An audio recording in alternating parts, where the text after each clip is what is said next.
On this episode of Special Report, we head north to Bayero University, Kano, where seasoned professionals and scholars converge to rethink the future of mainstream media, especially in the face of disruptions occasioned by the new media. A major point of discourse was media funding and development, and the brilliant presentation on the subject by the chairman of Channels Media Group, Dr. John Momo, at this roundtable will be our focus on the program. Thanks for joining us. I'm Jeffrey Uzongo. The ancient city of Kano in Kano State is synonymous with many things.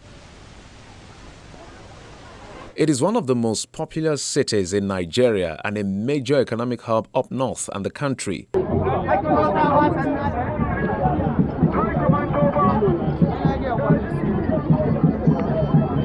Kano as a state is made up of 44 local government areas, the highest in the country. It has a rich cultural heritage that has survived dynamic evolutions for decades.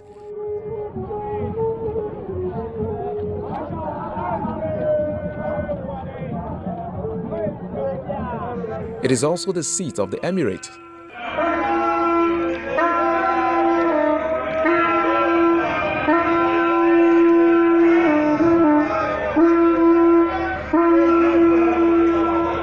But beyond these, Kano is also home to one of the nation's foremost tertiary institutions, the Bayero University Kano, BUK.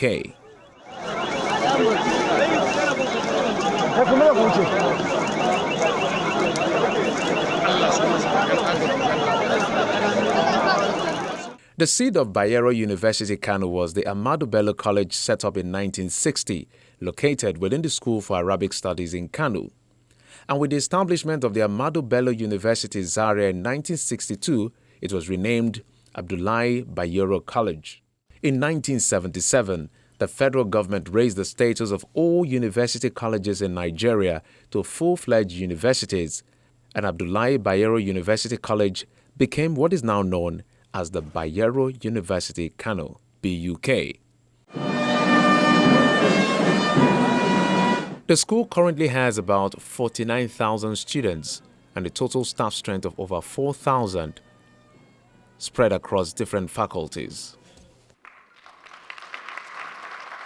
At this well-attended two-day event organized by the Faculty of Communications, Bayero University Kano is a media roundtable that focuses on media development and sustainable funding in Nigeria. And many other distinguished professors here present.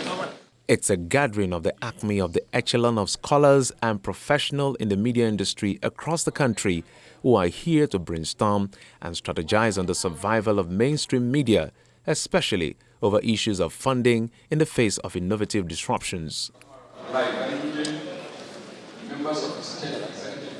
Some of the brilliant minds here includes the chairman of Channels Media Group, Dr. John Momo, the convener, Professor Umar Pate, and the host governor Abdullahi Ganduje, amongst others. Bayero University, Professor Sagir Adamu Abbas. Governor Abdullahi Ganduje, while declaring the roundtable dialogue open, says Kano is now a media hub, an experience that shows the state government's commitment to freedom of expression and endorses the metropolitan status of the ancient city and its welcoming atmosphere. The growth and development of these media houses would not have been possible without combination of factors like the interest and patronage of our people and the conducive operational environment promoted by Kano State Government. I am pleased that Kano is gradually becoming the media hub of the North, especially with the desire of many more investors to establish their media outlets here in Kano. I assure you that the government will continue to encourage the media sector and its professionals to flourish for the benefit of our people and the process of development and good governance. I want to use this opportunity to call on the federal government to strengthen its ongoing digitization of the broadcast media in view of the inherent benefits that it will unleash in the news, entertainment, and creative industries, the vibrancy that it will usher into the sector and the jobs to be created for millions of our teeming youth in Nigeria. The convener, Professor Umar Pate, says journalism is witnessing practices that is affecting media funding and development. He believes that funding of the media industry and training is critical to securing the future of the industry. The issue of funding, which is critical to the industry, and the issue of curriculum, which is also very, very important in the business of training journalists who will become the eventual stakeholders in the media industry. In other words, we are talking about training the next generation of journalists who will be devoid of fake news and who will not perpetuate hate speech.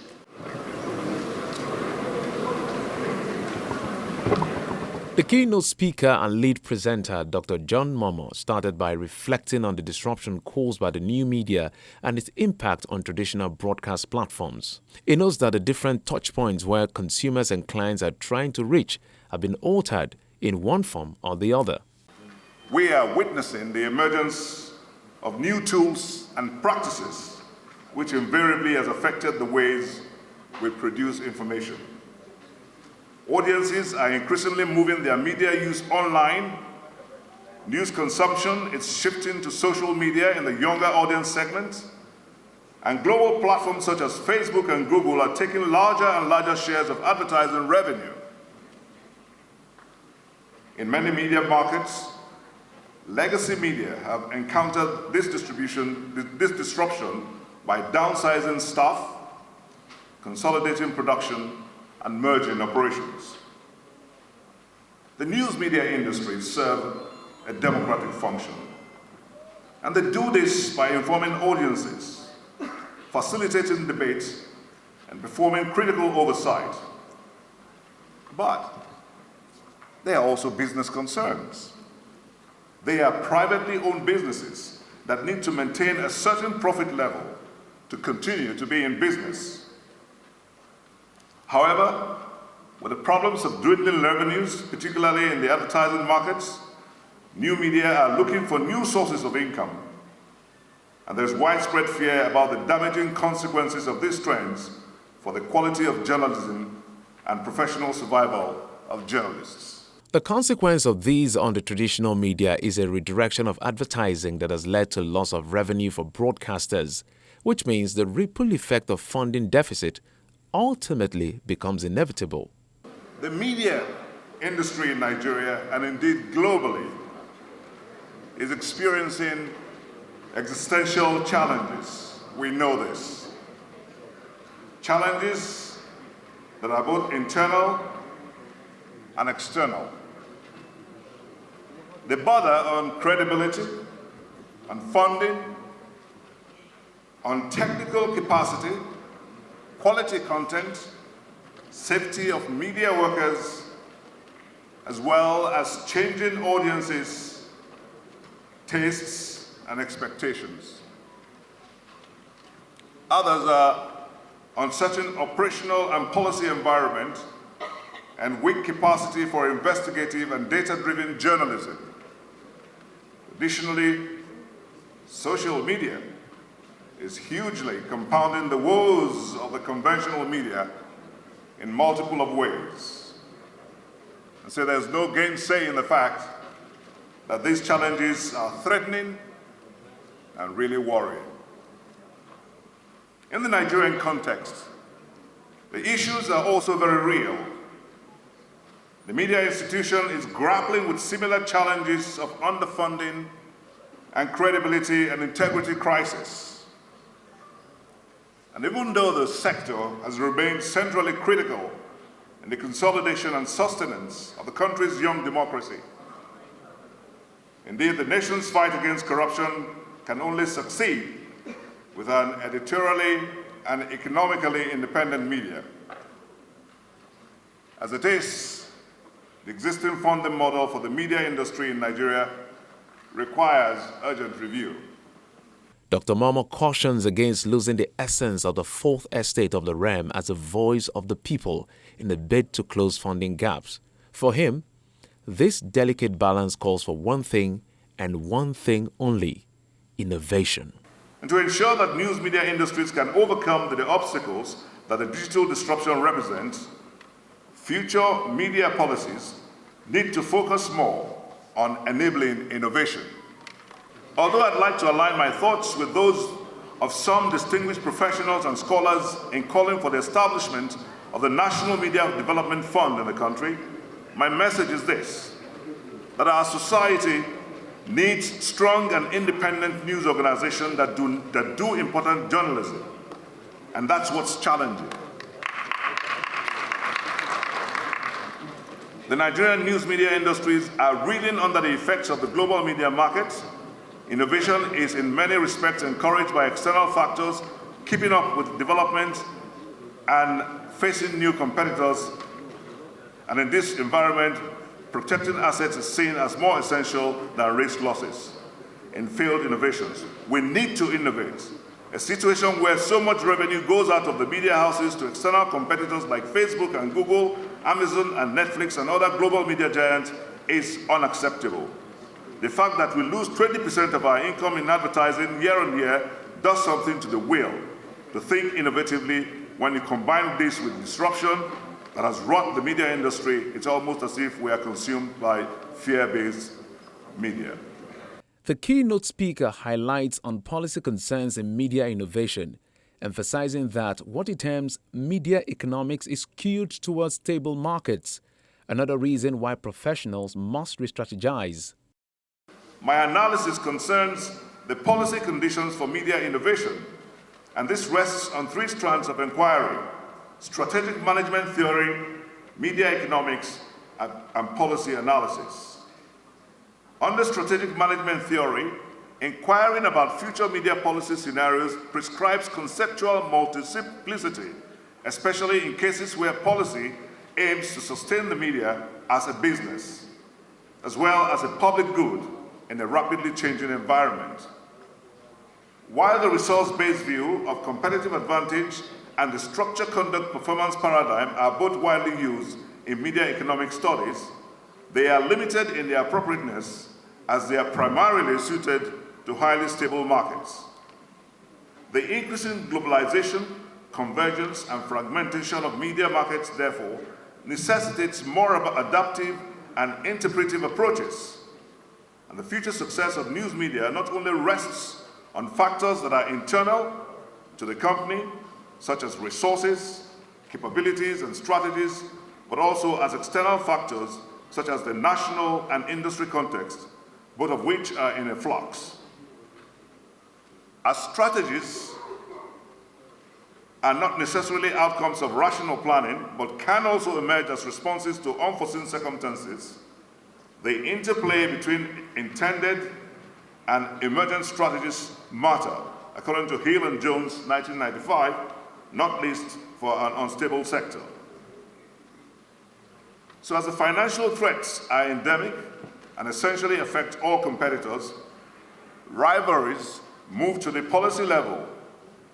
Here, opportunities have emerged for securing financial resources identified as enabling survival, if not necessarily competitive advantage, while other framework conditions that may impact on the innovation abilities of news organizations can be difficult for stakeholders to influence. Policy in the Nigerian system is designed to involve, solicit, and acknowledge key players' concerns. Regulation, therefore, emerges as a key area for strategic management because stakeholders have interests that, if prevalent, may impact on other firms.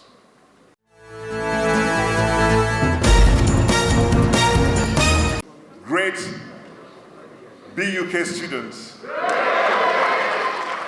Dr. Momo goes further to expatiate on the concept of media economics models and policy frameworks and how it affects outcomes in the industry. While news is a commodity, it also has some properties of public goods by virtue of being information goods with positive externalities. Media companies are different because they are subject to scrutiny in ways that other industries are not. Quality journalism as such depends on the priorities of owners and editors and the resources devoted to journalistic production.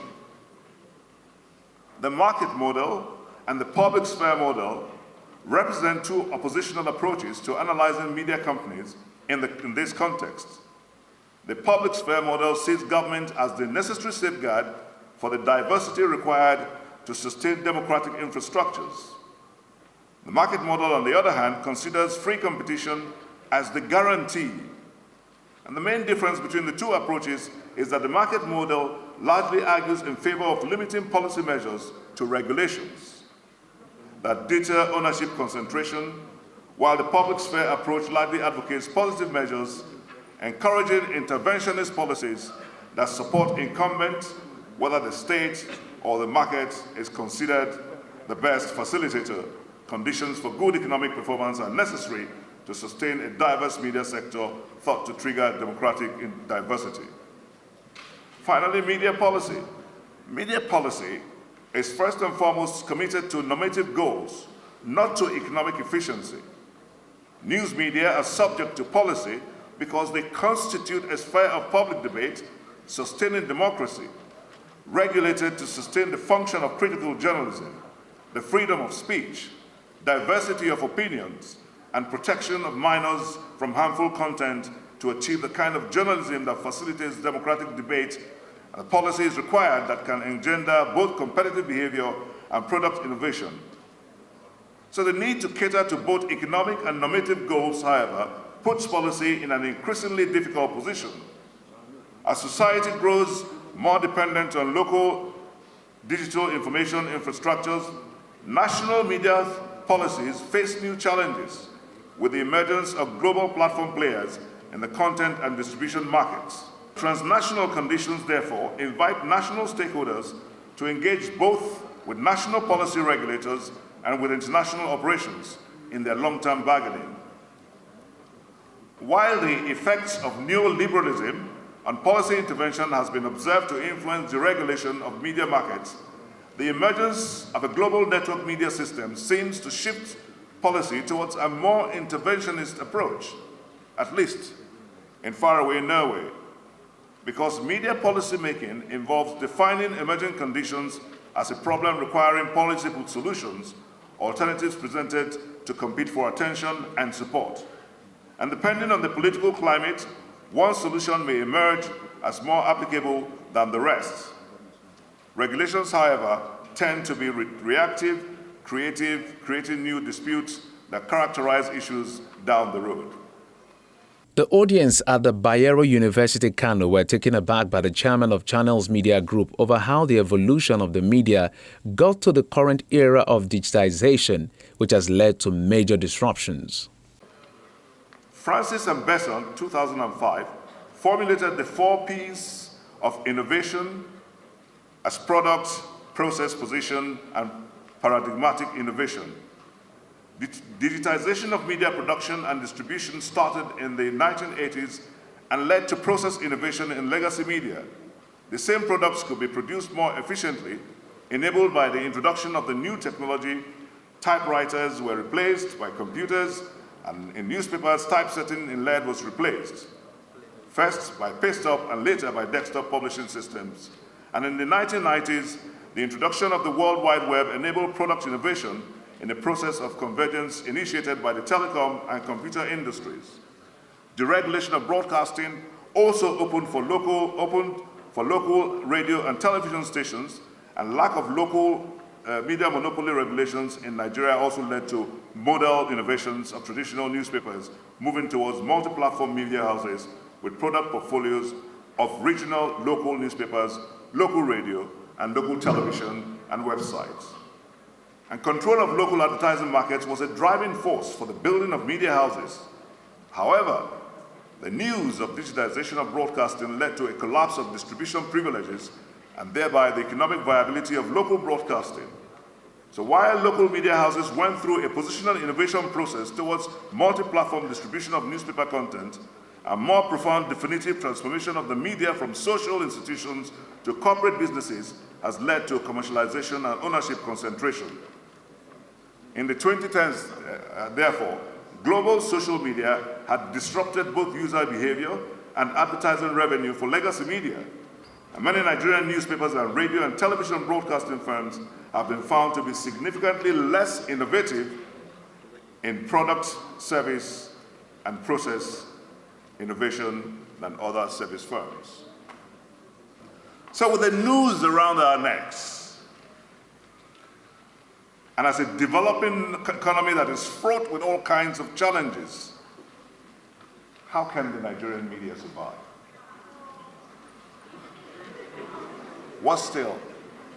How can it develop? Like many other sectors of the economy, the media industry is feeling the impact of the COVID-19 pandemic. The pandemic saw almost a quarter of the world's population on lockdown. The broadcast and media industry was no exception. And like every other sector, it is still reeling and feeling the impact of the virus, be it in terms of activities related to broadcasting, financing, production, marketing, distribution, sales, revenue, or media technology investment. And what can we say about digitization, which has caused untold disruption in the traditional business model of the news media? Today, in a technology-driven world such as ours, such as we live in today, particularly television, and indeed broadcast journalism, it has been transformed in the ways that it is produced, distributed, and used. We are witnessing the emergence of new tools and practices which invariably has affected the ways we produce information.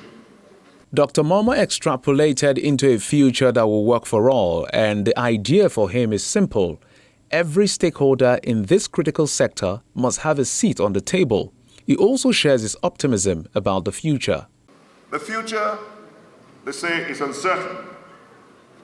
And recent developments in media markets have led to a sense of urgent demands for the government to increase its interventions through enforced or renewed policy measures within the democratic corporate model.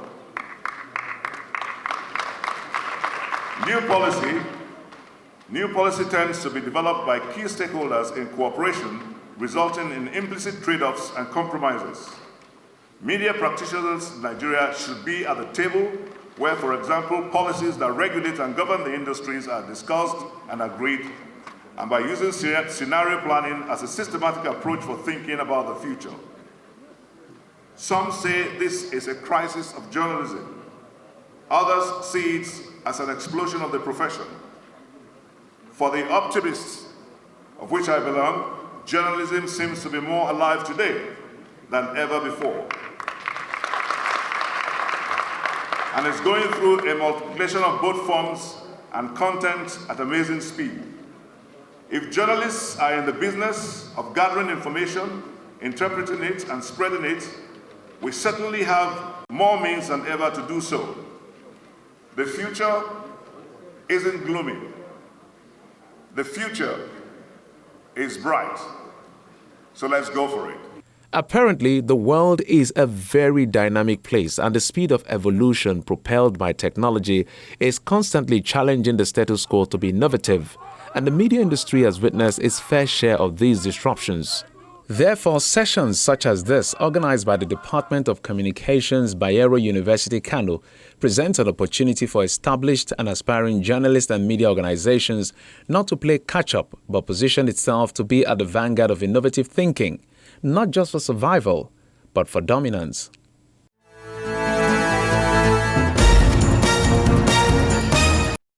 And that's it on this episode of the program. Thanks for your time and, of course, your usual company. I'm Jeffrey Uzongo.